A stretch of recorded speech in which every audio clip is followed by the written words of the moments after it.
Masquera say Zimbabwe, welcome to our channel Confessions and Deep Secrets.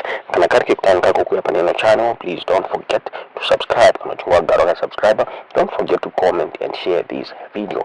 Nasmare Zimbabwe, takwigirai nyaya ya buditswa ni news day ya buda ikitora iyo chiti Constantino Chiwenga and Christopher Mutsvangwa apasina kumira mushe, and they are eating back at each other. Zimbabwe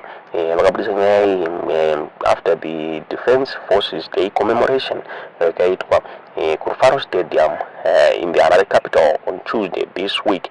Hapo the former army boss wa Constantino Chiwenga vakaramba kusheka maoko na the ex-minister wa Christopher Mutsvangwa.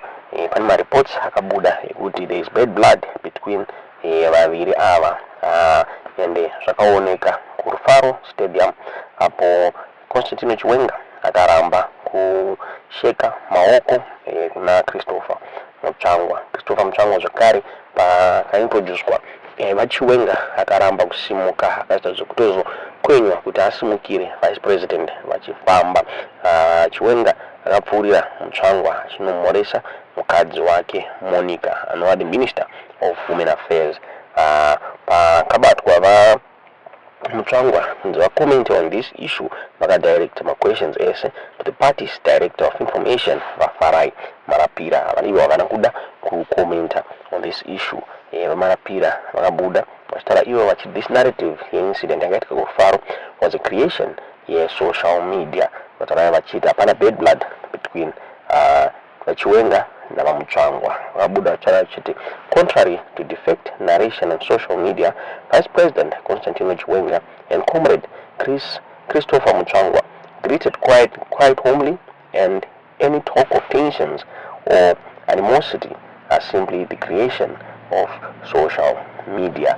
As is saying, the political analyst Tendai Ruben Bufona vakabuda vachitara vachiti mazanopiwa factional fights they are going to explode anytime soon. What we are seeing is just a tip of an iceberg. These factional fights are set to explode anytime very soon, because it is not normal for a party spokesperson to attack a whole vice president in the press and on whose instruction. Those Buddha vachitaura Mutsvangwa nofunga vane nguva vachimeka headlines vachiataka vaChiwenga Zimbabwe. Nemareports ari kubuda ekuti he is the favorite to replace President Emerson Mnangagwa kana achinge apedza his second 5-year term yori kupera muna 2028. Mutsvangwa vabuda vachitaura vachiti if you think you are worth it, go and sell yourself to the people. If you clamor for amendment by the president, it means you have failed the litmus test of being a ZANU-PF leader. Vakabuda vachitaura izvi vachitaura the Standard about 3 weeks ago. Vakaenda mberi vachiti ZANU-PF is not a secret society, and there is no secret agreement on succession. People are going to vote their leaders from the grassroots level. Some of us were very involved in this thing in 2017. We know where the allegiances of each and every person lay at that particular time, but we don't mention it.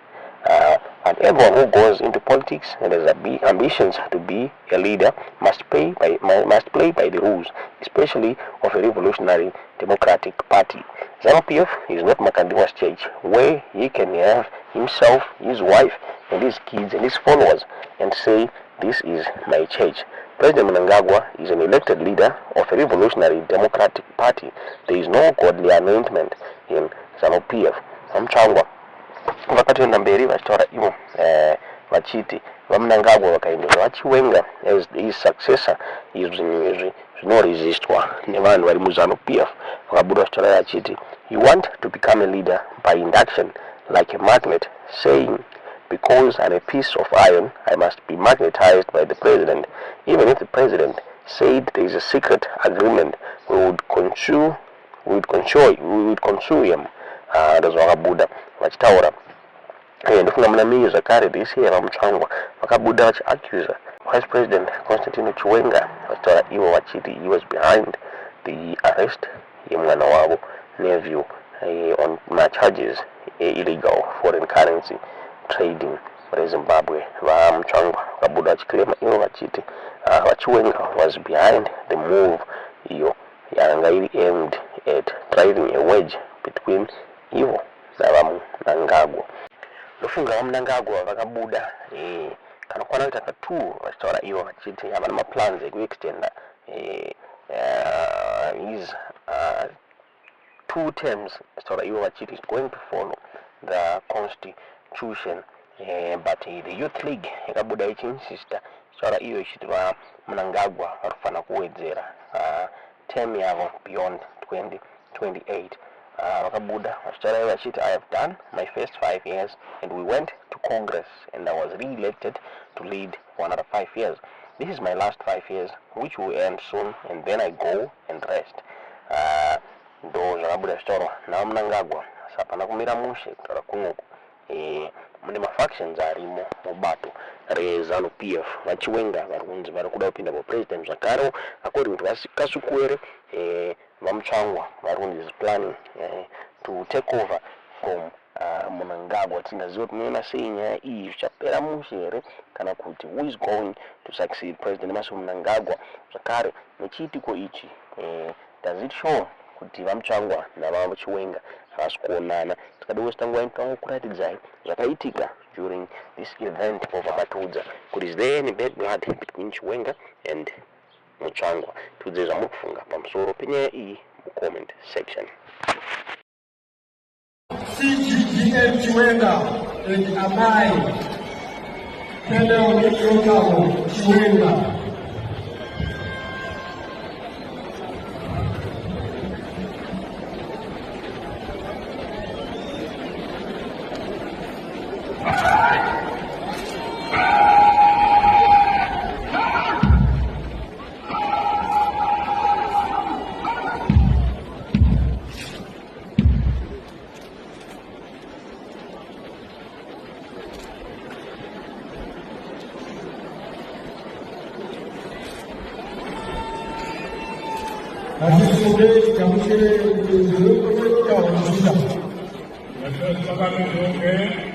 May you all rise.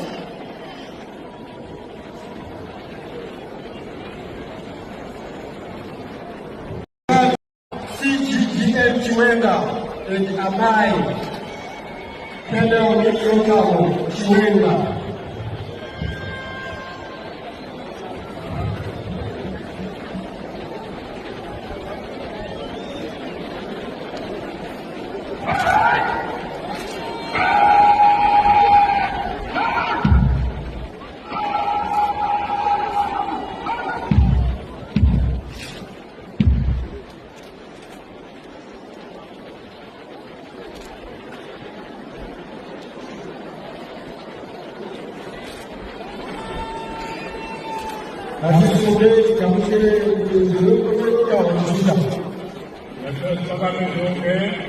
May you all rise.